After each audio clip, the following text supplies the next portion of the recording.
Hello বন্ধুরা, সবাইকে নমস্কার। আবারও চলে আসলাম আরও একটা ভিডিও নিয়ে।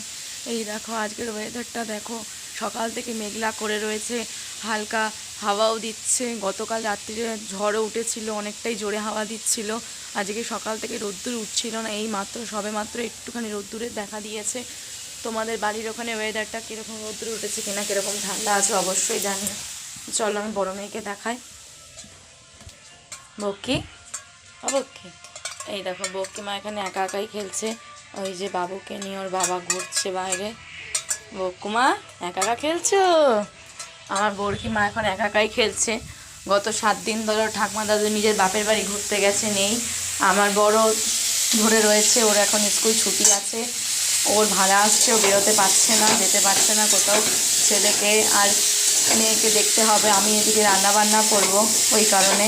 কারণ ছোটো মেয়ের কাছে তো থাকবে না বলো সারাক্ষণ, ওই জন্য ও ধরে রয়েছে, আমি রান্না করছি। এরপর রান্না হয়ে গেলে বড় মেয়েকে স্নান করাবো, ছোটো মেয়েকে করাবো, বাবুটাকে করাবো।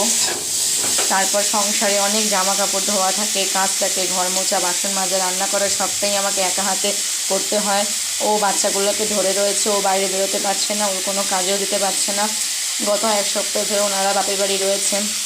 চলো দুপুরবেলা আমি আজকে কী রান্না করছি। এটা এখানে ভাত হচ্ছে, আর এখানে শিম দিয়ে, আলু দিয়ে, বেগুন দিয়ে, বড়ি দিয়ে তরকারি। এখানে বড়ি ভেজে রেখেছি, আর এখানে মূলো দিয়ে চিংড়ি মাছ ভাজা, আর এখানে চিংড়ি মাছ করেছি সর্ষে বাটা দিয়ে, আর এখানে মূলো শাক ভাজা আছে। আজকে দুপুরে আমাদের এই রান্নাবান্না হচ্ছে। বছর শেষের আগের দিন, আগামী দিনে নতুন বছর শুরু হবে। তো এই বছরটা তো এরকমভাবে আমাদের কেটে গেল। তোমাদের কীভাবে কাটলো, সুখ দুঃখ আনন্দ কীভাবে তোমরা আনন্দ করছো আজকের দিনটা অবশ্যই জানিও। আমি প্রত্যেক দিন বছরে 365 দিন যেভাবে কাটাই সেভাবেই আমার জীবনটা চলছে। তো তোমাদের সঙ্গে আমার গল্প করে খুব ভালো লাগলো। আমার পরিবারের সমস্ত বন্ধুদের অনেক ধন্যবাদ আমার পাশে থাকার জন্য।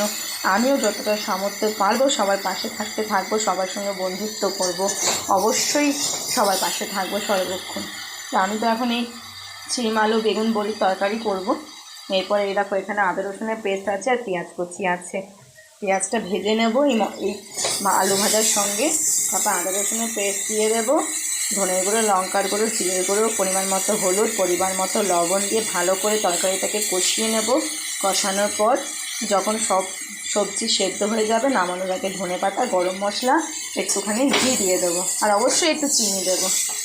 আমি কিন্তু এভাবে রান্না করি। বেগুনগুলো একটুখানি তুলে নেব, নাহলে বেগুনগুলো না গলে যাবে। ভাজা হয়ে গেলে বেগুনগুলো তুলে নেব, বেগুন আর বড়ি লাস্টে দেবো। আমি কিন্তু শিম আলু বেগুন বড়ির তরকারি এভাবে রান্না করি। তোমরা কীভাবে রান্না করো অবশ্যই জানিও। চলো বন্ধুরা, আমি এখন রান্না করে নিই। তোমরাও সবাই রান্নাবান্না করে নাও, কাজ করে নাও। কী রান্নাবান্না করলে, আজকে দুপুরে কী আয়োজন অবশ্যই জানিও। ভালো লাগলে অবশ্যই একটু লাইক কমেন্ট করো কিন্তু। চলো বন্ধুরা, সবাইকে টাটা। সবার আজকের দিনটা ভালোভাবে কাটুক। আগামী দিনে অনেক শুভেচ্ছা রইল। সবাই ভালো থেকো, সুস্থ থেকো। পরে আবার চলে আসবো। সবাইকে টাটা।